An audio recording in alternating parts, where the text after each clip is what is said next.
Hello friend, this is Pankaj and welcome back to my channel. दोस्तों, discuss करेंगे 19 अगस्त से लेकर के 25 अगस्त तक जो भी इम्पोर्टेंट करंट अफेयर्स हुई है उसके संबंध में। राष्ट्रीय, अंतर्राष्ट्रीय से लेकर खेल समाचार से लेकर के जो भी इम्पोर्टेंट करंट अफेयर्स हैं जो कि एग्ज़ाम में आने वाली परीक्षाओं में मल्टीपल टाइम पूछी जा सकती है, उन सारी प्रश्नों का डिस्कस करेंगे। उम्मीद करता हूँ आपको वीडियो काफ़ी पसंद होगी, आप वीडियो को पूरा देखें। राष्ट्रीय समाचार की ओर गौर करते हैं। राष्ट्रीय समाचार से जो करंट अफेयर्स बनती है उसके संबंध में कि पहला प्रश्न है कि रक्षा मंत्री राजनाथ सिंह ने चेन्नई में डॉक्टर कलगइनर एम करुणानिधि की शताब्दी स्मारक सिक्का जारी किया है, जिसमें दिवंगत नेता को भारतीय राजनीति के प्रतीक के रूप में सम्मानित किया गया। नेक्स्ट पॉइंट है कि भारत के पहले संविधान संग्रहालय, संविधान अकादमी और अधिकार एवं स्वतंत्रता संग्रहालय का उद्घाटन ओपी जिंदल ग्लोबल यूनिवर्सिटी द्वारा 26 नवंबर 2024 को भारतीय संविधान की 75वीं वर्षगांठ के अवसर पर किया जाएगा। मनोहर लाल खट्टर ने आर्थिक गतिविधियों में बिजली की भूमिका पर जोर देते हुए 20 अगस्त को थर्मल परियोजनाओं की ऑनलाइन निगरानी के लिए पोर्टल समेत 3 ऑनलाइन प्लेटफॉर्म लॉन्च किए। स्वास्थ्य मंत्रालय ने स्वास्थ्य कर्मियों की सुरक्षा और कार्य स्थितियों से निपटने के लिए 14 सदस्यीय राष्ट्रीय टास्क फोर्स का गठन किया है। नेक्स्ट पॉइंट है कि अश्वनी वैष्णव ने विश्व ऑडियो विजुअल और मनोरंजन शिखर सम्मेलन से पहले नई दिल्ली में create in India challenge season 1 का शुभारंभ किया। भारत के KPS-4 परमाणु संयंत्र ने अपने दूसरे 700 मेगावाट रिएक्टर के साथ पूर्ण परिचालन क्षमता हासिल कर ली है। प्रधानमंत्री मोदी ने यूक्रेन को भीष्म क्यूब्स भेंट किए, जो यूक्रेन की स्वतंत्रता के बाद किसी भारतीय प्रधानमंत्री के पहली यूक्रेन यात्रा है।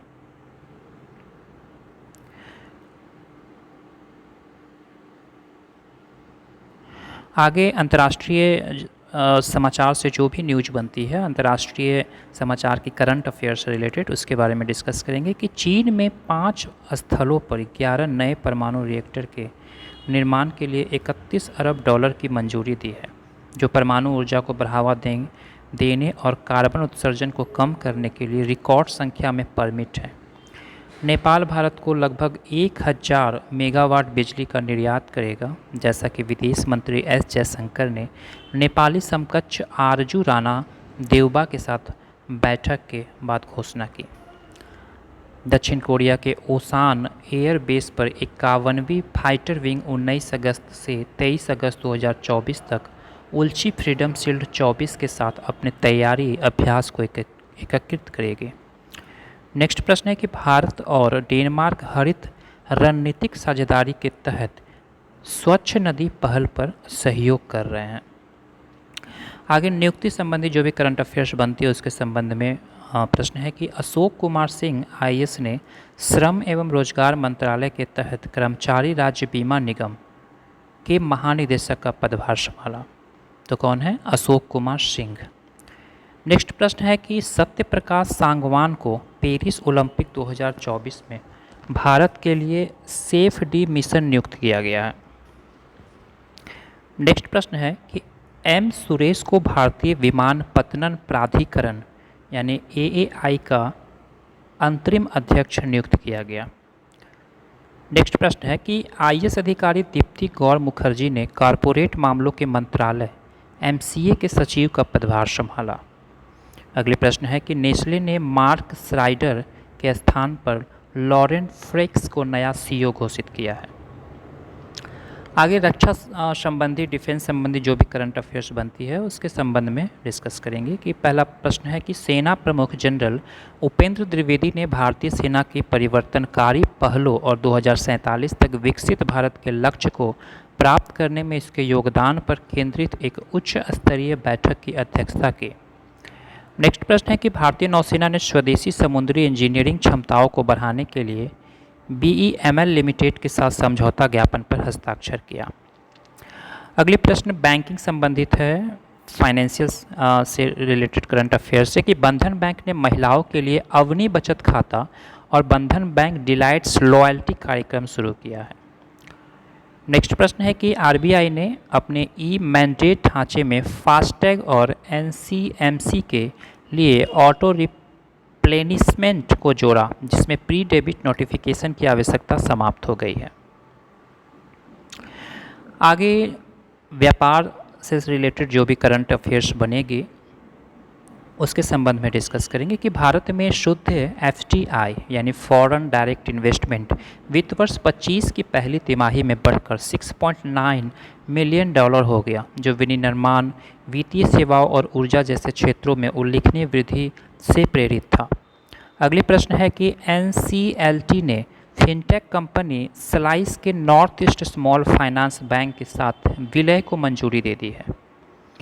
नेक्स्ट प्रश्न है कि जोमेटो ने पेटीएम के मनोरंजन और टिकटिंग कारोबार को 2048 करोड़ रुपए में खरीद लिया है। अगली प्रश्न है कि रिजर्व बैंक ऑफ इंडिया का अनुमान है कि वित्त वर्ष 2025 में निजी पूंजीगत व्यय बढ़कर 2.45 ट्रिलियन रुपए हो जाएगा। अगली प्रश्न है कि एनपीसीआई ने विश्वसनीय उपयोगकर्ताओं के बीच सुरक्षित भुगतान के लिए यूपीआई सर्किल लॉन्च किया। नेक्स्ट प्रश्न है कि गेल और पेट्रोन साइंटेक इंक ने 50:50 संयुक्त उद्यम के माध्यम से भारत में 500 केटीए बायो एथिलीन संयंत्र की स्थापना के लिए एक समझौता ज्ञापन पर हस्ताक्षर किया है। आगे शिखर सम्मेलन और के समाचार के संबंध में जो भी करंट अफेयर्स बनती है उसके संबंध में डिस्कस करेंगे कि भारत जापान मंत्री स्तरीय वार्ता दिल्ली में हो रही है, जिसमें द्विपक्षीय संबंधों और रणनीतिक सहयोग पर ध्यान केंद्रित किया जाएगा। नेक्स्ट प्रश्न है कि नई दिल्ली में आयोजित भारत यूरोपीय संघ क्षेत्रीय सम्मेलन में ऑनलाइन कट्टरपंथ के उभरते खतरों और आतंकवादियों द्वारा ऑनलाइन स्थानों के शोषण का मुकाबला करने पर ध्यान केंद्रित किया जाएगा। आगे स्पोर्ट्स रिलेटेड जो भी करंट अफेयर्स बनेगी इस वीक में उसके संबंध में डिस्कस करेंगे। भारतीय पैरालंपिक समिति ने भारत की तैयारियों और पिछले प्रदर्शनों पर प्रकाश डालते हुए 2024 में पेरिस पैरालंपिक में देश की भागीदारी की घोषणा की। आईसीसी ने बांग्लादेश में अशांति के कारण 2024 का महिला टी20 विश्व कप संयुक्त अरब अमीरात में स्थानांतरित कर दिया गया है। एक बार फिर से, आईसीसी ने बांग्लादेश में अशांति के कारण 2024 का महिला टी20 विश्व कप संयुक्त अरब अमीरात में स्थानांतरित कर दिया गया है और अब यह आयोजन 3 से 20 अक्टूबर तक होगा। नेक्स्ट प्रश्न है कि जैनिक सिनर और आर्यना सबालेंका ने सिनसिनाटी ओपन खिताब जीतकर अपने करियर में महत्वपूर्ण मील के पत्थर स्थापित किए। अगले प्रश्न है कि रोहित शर्मा ने 26वें सीएट क्रिकेट पुरस्कार 2024 से CEAT international cricketer of the year का पुरस्कार जीता। नेक्स्ट प्रश्न है नीरज चोपड़ा ने भाला फेंक में शानदार प्रदर्शन करते हुए लौसाने डायमंड लीग में दूसरा स्थान हासिल किया। Diana Pundole MRF Indian national car racing championship 2024 में सैलून श्रेणी में राष्ट्रीय चैंपियनशिप जीतने वाली पहली भारतीय महिला बन गई है। इल्के गुंडोगन ने अंतर्राष्ट्रीय फुटबॉल से संन्यास लिया। जर्मनी के कप्तान इल्के गुंडोगन ने अंतर्राष्ट्रीय फुटबॉल से संन्यास की घोषणा कर दी। नेक्स्ट प्रश्न है कि शिखर धवन ने अंतर्राष्ट्रीय क्रिकेट से संन्यास की घोषणा कर दी, लेकिन उनकी योजना आईपीएल सहित लीग क्रिकेट में खेलना जारी रखने की है। आगे है रैंक और रिपोर्ट के अनुसार कि अमूल 2024 में वैश्विक खाद्य ब्रांड रैंकिंग में शीर्ष पर है। इसे 91 के ब्रांड स्ट्रेंथ इंडेक्स स्कोर और $3.3 बिलियन के मूल्यांकन के साथ दुनिया का सबसे मजबूत खाद्य ब्रांड नामित किया गया है। यही इतना ही प्रश्न था दोस्तों, और इस वीक के संबंध में जो भी इम्पोर्टेंट क्वेश्चन है जो कि एग्ज़ाम में मल्टीपल टाइम पूछी जा सकती है, सिर्फ उन्हीं प्रश्नों को हमने डिस्कस किया है। उम्मीद करता हूँ वीडियो आपको पसंद हुई होगी। वीडियो पसंद आया होगा तो चैनल को ज़रूर सब्सक्राइब करें ताकि आने वाली कोई भी नई वीडियो की नोटिफिकेशन आपको सबसे पहले प्राप्त हो।